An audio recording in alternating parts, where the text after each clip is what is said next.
Okay, guys, welcome back to the show. And I have a familiar face from your TV screens here today to talk about some moments from his illustrious wrestling career, both in ECW, WWE, and many, many other places as well. Mr. Justin Credible, how are you today, man? I'm doing fantastic, brother. How are you doing? I'm doing good. Look, we were just talking off camera, and I said it's the Yeah, best place to start about what you do now, because that's interesting. Because we were just talking about between ourselves about Dennis Knight. He's a chef, and now you are too. yeah. I mean, it's always something I was very passionate about. And when you get into the wrestling business, I mean, I was 19 years old. I was a kid. I didn't even know. And you don't know anything about life at 19, you know. Yeah, And I never realized, when you're 19, you're physically fit, you're in great shape. You're not, age fucks with you, man. It really does. And you don't realize, like, what am I going to do? Like, you think or hope you're going to make enough money in the business to survive well after you retire. Well, that's really not the case with most people. I mean, I've had a couple of good years, but I've never made enough money to actually retire for the rest of my life. That's just a fact. I made a couple $100,000 a year, had a couple of good years, but still. And then you don't realize that. What are you going to do after?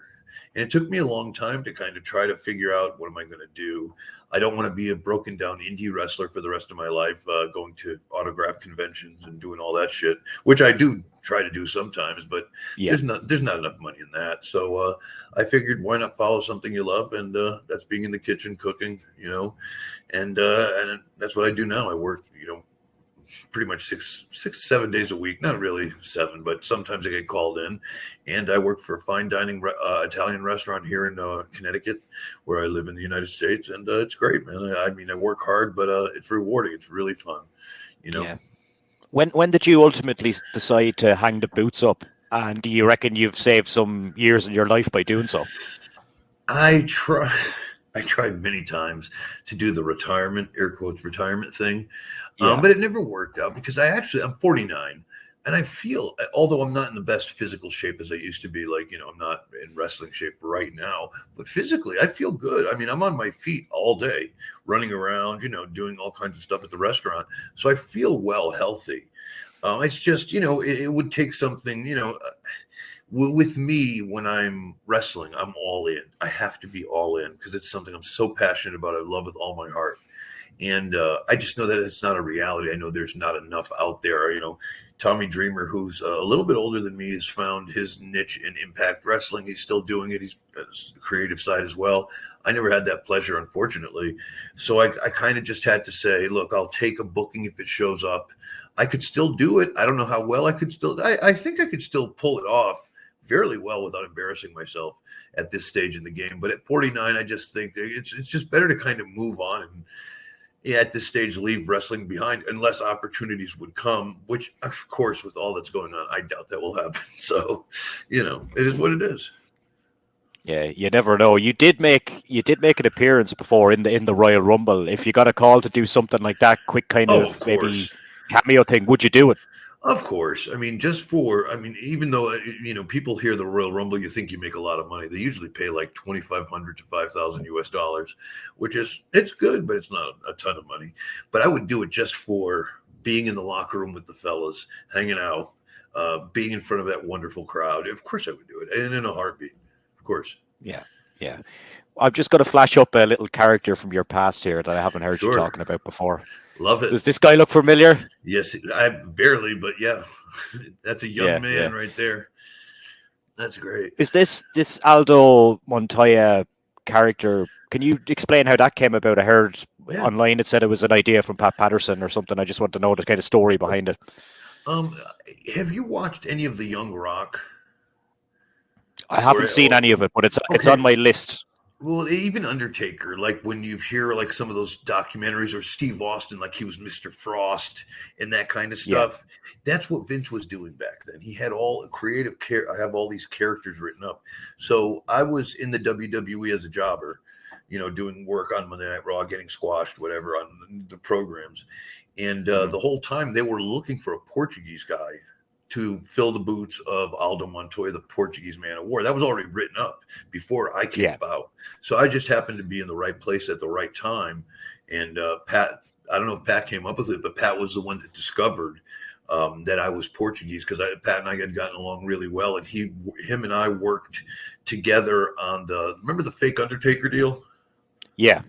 I was the jobber they called up to work with Brian Lee and Mark Calloway, Undertaker, in Stamford, Okay. because I live in Connecticut. Stamford, the office is only 50 minutes up the road. So Pat called me to go, because I was an extra, to go just take some bumps for him all week long. We'll pay you. And then Vince came down on the last day to see a dress rehearsal, because I was going to be his first opponent.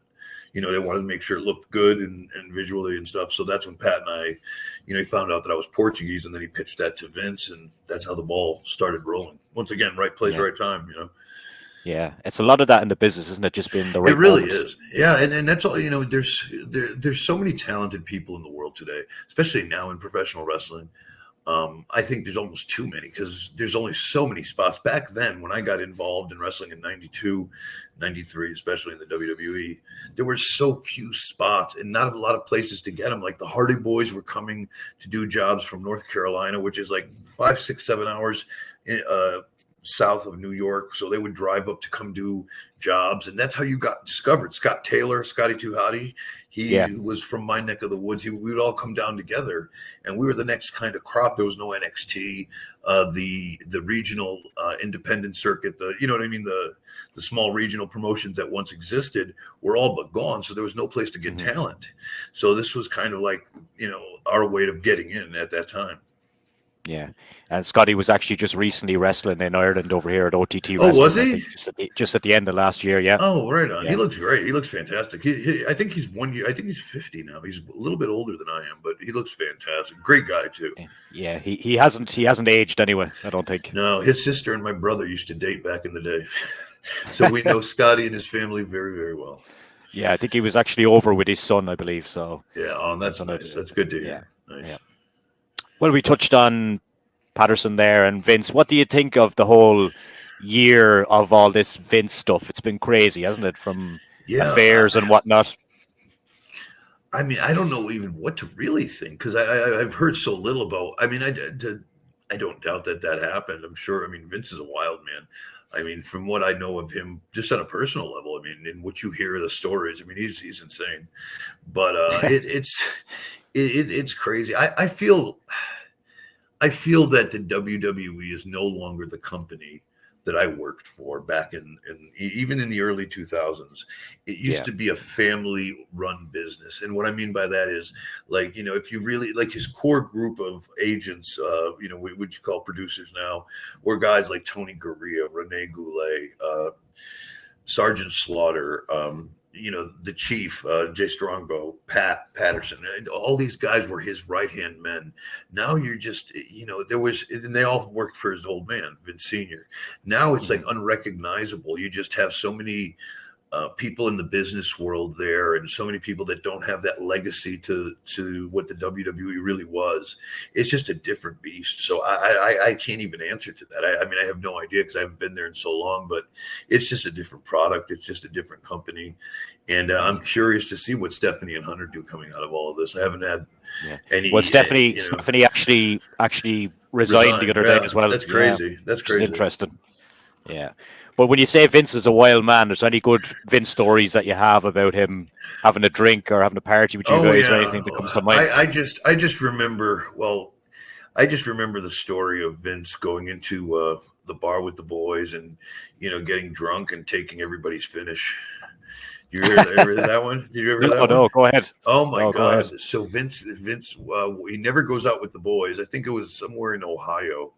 We were doing road shows, and he decided to go out to the bar, and Hawk and Animal were there. And all of a sudden, everybody was drinking, and everybody was a little drunk. And Vince wanted to take everyone's finish, because he thought he was tougher than everybody else. So they literally, like Hawk and Animal, put him on the shoulders, did the Doomsday. Remember when Vince had the neck brace? Yeah. The rumor is apparently that was from that night that he fucked up his neck. And he was a crazy man. But he didn't show that side very often. But again, that was what was so special about the 90s when I was there, is when I was with Vince, I literally could schedule a meeting with Vince. I could walk into his office and have a one-on-one. Today, when I read things, I don't know how accurate they are, but you hear that like the talent can't get a hold of Vince. They can't get to Vince, which is wild to me, Because to this day, I could see Vince and I could shake his hand and we could have a conversation. Today, I don't think it's the same thing. So I think that, I mean, I get it. Times change and it's a little, the business is a lot bigger, but still his ability to connect with the talent then is why it was so successful, as opposed to kind of the far away approach he took in the last 5 or 6 years, which kind of, is what it is until Hunter took over. Yeah. Is there ever anything that springs to mind from your time with Vince that he may have given you a piece of advice or anything like that that's changed the way you looked at something? Just the one thing he really said is always cream rises to the top.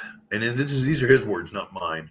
If you are putting in the work and are the best you can be, then everything around you will work. People will notice. You don't have to, you don't have to go out there and overstate what you're doing. If you put in the work and you really try to be the best you can be, the cream will rise and you will get your opportunity.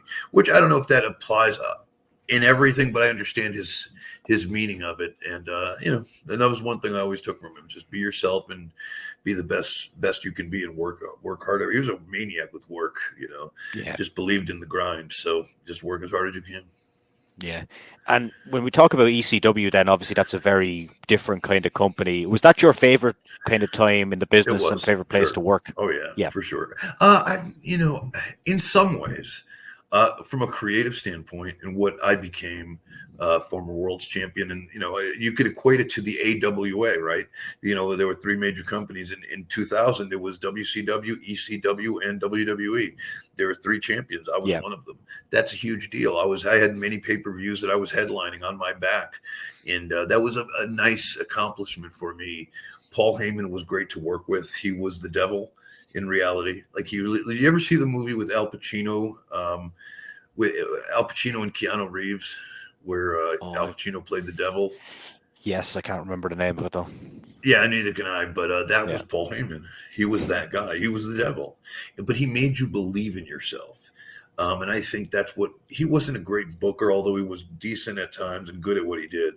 He was a better motivator of men because he understood, I'm going to take these guys that may not have succeeded in the big time at a certain level, but they're good enough that if I could talk them into, like a coach would, ball coach, soccer, football, whatever, and I could talk them into believing in themselves. And that's what he did. I mean, he talked me into believing that I was one of the best in the world. Whether I was or not at that time, I don't know. And I don't even go there, but he made me believe that, not just myself, but many others in ECW. And we all were fighting for our own cause. Like, hey, we're making as much money, if not more. I made more money in ECW than I did as Aldo. I was making $3,000 a week, $150,000 a year. And I was only wrestling twice a week, Fridays and Saturdays, where I was on the road all the time. So to me, it was like, I'm home all the time. I'm making great money. And this is, the early 2000s or late 90s. $3,000 a week is not bad by any stretch, I was happy with that. And I got to control my destiny. So working with Paul was great. It felt like it was yours. Like half of it was yours. And I'd rather be a big fish in a little pond than a little fish in a big pond. Because sometimes, that doesn't, even though I didn't mind doing it, you still felt part of the team in the WWE, but at times you could feel very lost. And for somebody that wants to be the best and not getting there, it could be a little frustrating. So it was just a lot of fun for sure. Yeah. What was the biggest difference between the dressing room in the WWF and the dressing room in ECW? Obviously, from the outside in, you look at the ECW and say, "Oh, they're all crazy characters." And I've talked to a few people from ECW, and they said it's just like a brotherhood, basically. Yeah, it really was, and it wasn't as crazy as people think. I think with time and people sensationalize things, like it wasn't a big party like everybody talks about. Like there were never drugs in the open or anything like that. I mean, there was stuff around if you sought it out. If you looked for it, I'm sure you could find it. But it wasn't like out in the open. I mean, it was a very it was a wonderful place. It was a very kind place. Where in WWE, I think there were so many existential forces that you didn't feel comfortable. You maybe had a couple of friends, but you didn't feel at home. In that locker room, you felt like you can go to any single person there, in the crew or in the wrestlers, and you would find some kind of what you were looking for, whether it was a talk or whether you had a question or something like that, Mm-hmm. So it was just an amazing thing. The locker room was great. Yeah. Any memories of working with New Jack, who we unfortunately lost? Oh yeah. What was he like?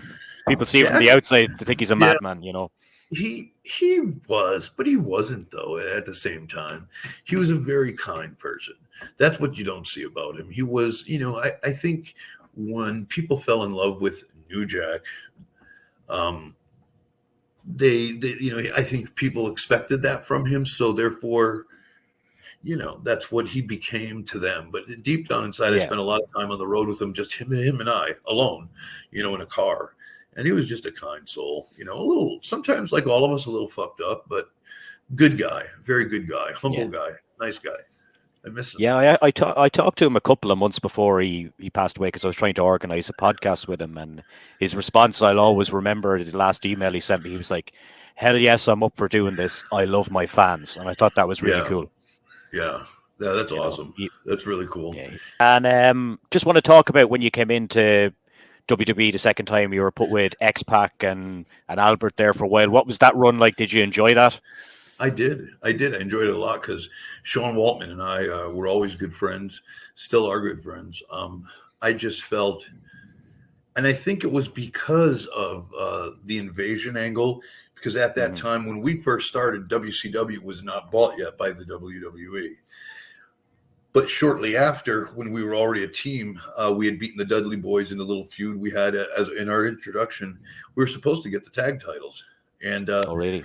Yeah, when the invasion thing happened, I kind got of scrapped. Yeah, well, I went to ECW side, the Alliance side, or whatever it was, and he went his own way. I think he left for a while because he had a little bit of. I think he got a little pissed off. He wasn't happy with management. I don't know if it was money or what, but he had left for a little bit. So yeah, it just kind of sucked because I felt as a heel team, both of us kind of in our prime, and him having the heat that he had as a heel, coming out of DX and all that stuff. I thought it could have been brilliant if done right, Yeah, I but think you two had a good chemistry. Yeah, we really did. Could have been good. Yeah. Two little runt heels, could have worked. But whatever. The one thing I have to ask you is that, and I know like everyone will ask you this, but you were on the plane ride from hell. I sure was. Yes. Yeah. We can't go into massive detail about this, but in 3 or 4 minutes or so, sure. Go ahead. Tell us what happened. No, I mean it was one of those things that it's almost like it's so much lore that I almost think like, did it really happen or is it just the memory? I don't even know anymore. But I do have some recollection. We were in London for a pay-per-view. And it was a private plane that Vince had rented, and we were taking it back to New York because we had to do Monday Night Raw. So I guess it was delayed like 4 or 5 hours on the runway. So it was packed with alcohol. And it was, so we're bored. We just literally went from the pay-per-view to the plane to get out that same night so we can have at least a day's rest in New York before we do Monday Night Raw. Because the pay-per-view was on Saturday in London. So then we just, and the wrestlers, right? And then just one thing led to another. And you get that crew of guys on a plane, right? With nothing but time. Flair, Kurt Hennig, Mr. Perfect, Kurt Angle, Brock Lesnar, Vince, Scott Hall, Kevin Nash. I mean, you name it, dude. The Kid, X-Pac. I mean, it was wild. And everything you heard as far as the hair cutting from Michael Hayes was true. Michael Hayes is an obnoxious prick always. So that really did happen. Everything kind of did happen as per. But the one thing I recall more than anything was I was sitting next to Scott Hall the whole time. And believe it or not, and I was a big fuck up at the time at this point in my career. I was the sober one. Scott was out. So I had to put sunglasses on him, get a wheelchair. I did Weekend at Bernie's pretty much with Scott Hall.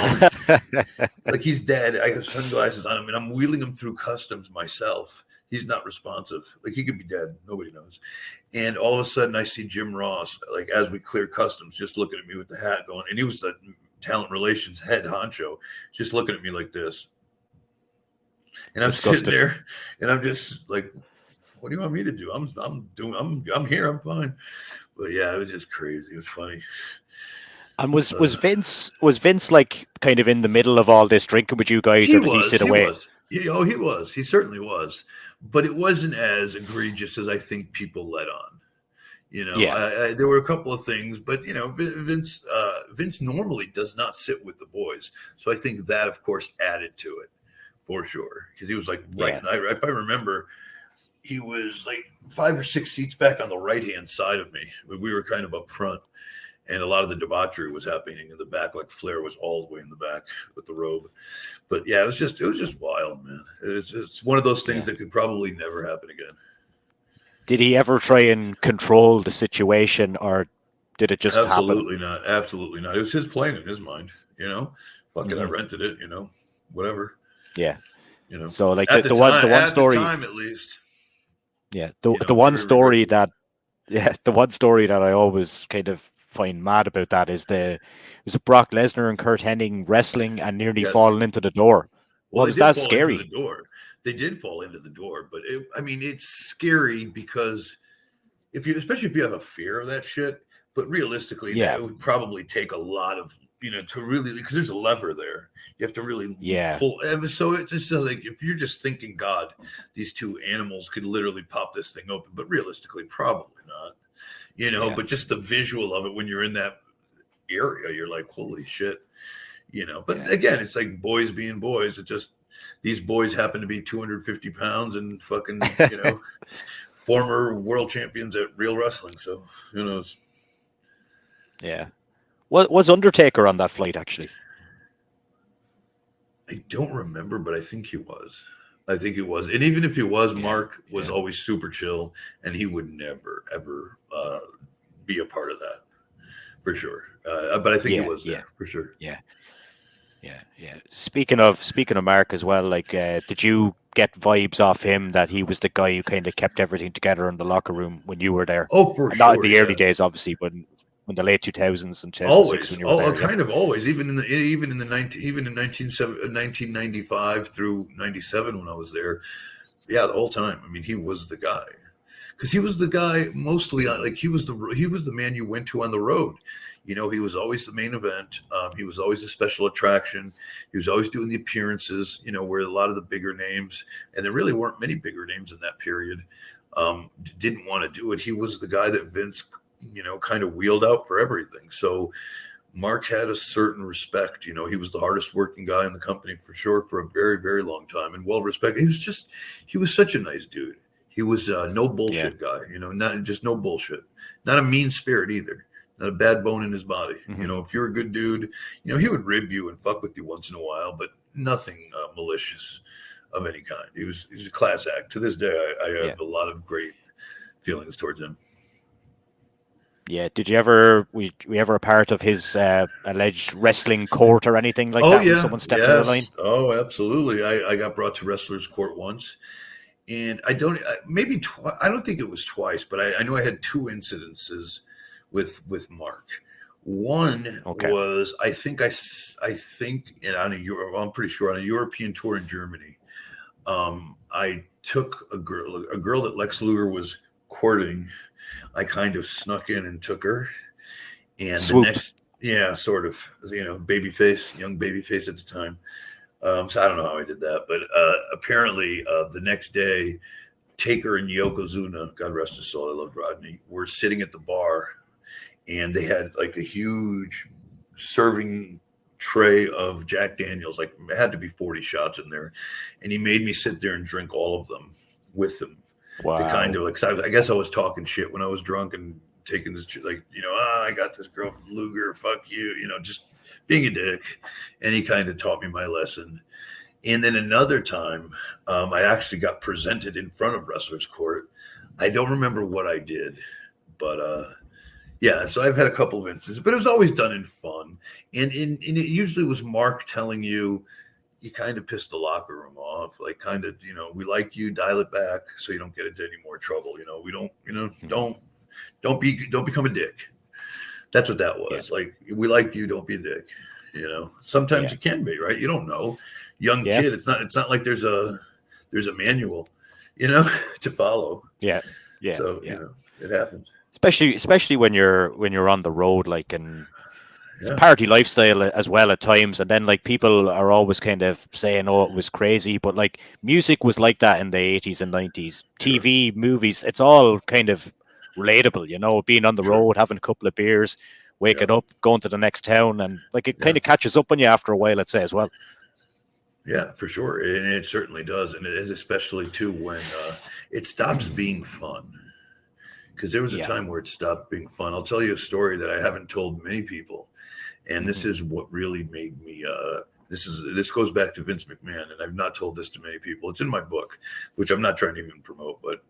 Well, funny enough, it's here we go. You already got it propped up. I sold the rest of them to highspotswrestling.com, so I don't even have any of them anymore. But okay, I'll dig them up and I'll put them.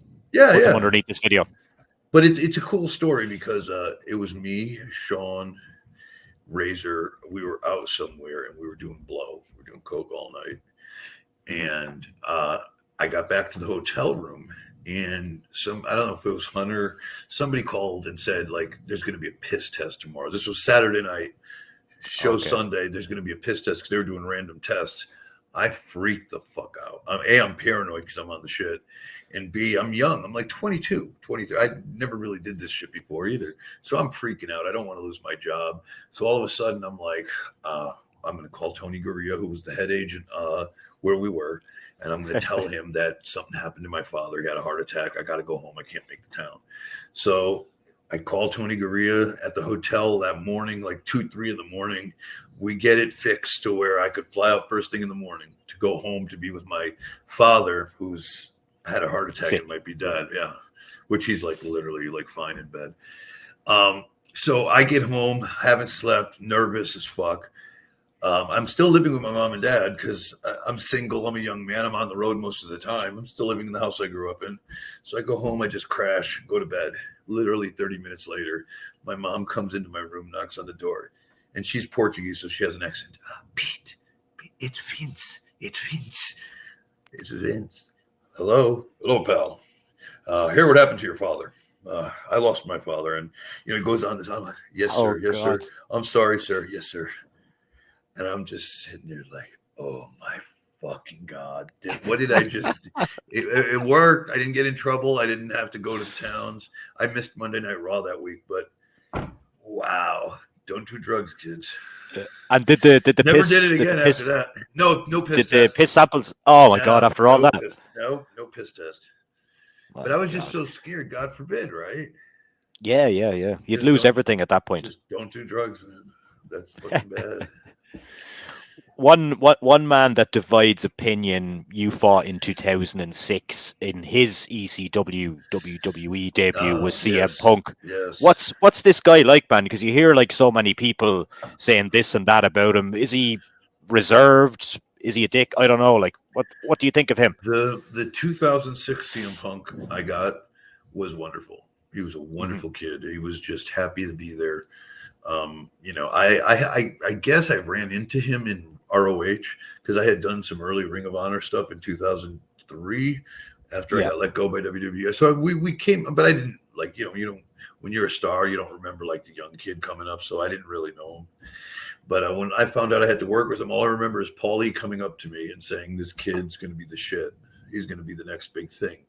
He goes, do the right thing, put him over right. And I said, okay. And that was it, and I just, Punk and I went out there and we had a fantastic match. It was a great match for TV, for his debut especially. And he was super cool. And I remember, and this is not an exaggeration, my wife was there. She could attest to this as well. He came up to me and literally was in tears thanking me how well it went. And he was so grateful for the opportunity. And I'm like, brother, it's your ball now. God bless you. Do good with it. So that guy in his first match was a wonderful man. Now, after that, I really don't have any, I wrestled him another time in WWE and he was cool then too, like literally like next week. But after that, I left shortly after and I haven't run into him since. So that interaction in 2006 was nothing but positive. But I don't know the gentleman that stands before us now. So, a lot happens in 20 years. Yeah. Or, 15 years. I'm just going to wrap, just going to wrap up on a couple of things. What do you think of, we'll say Triple H being in creative control now? could you tell that he was always kind of destined to do that in the way that he kind of married Stephanie and stuff like that? Sure. I think Hunter is very good. He loves the business. I think he loves the same things you and I love. He loves old school wrestling. He loves the tradition of professional wrestling. He loves the history of professional wrestling. And I think he tries to honor it and also kind of go somewhere different with it, you know. So I think it's a great thing. I think that he's fit for it. And this is kind of what he was groomed for, realistically, his whole career.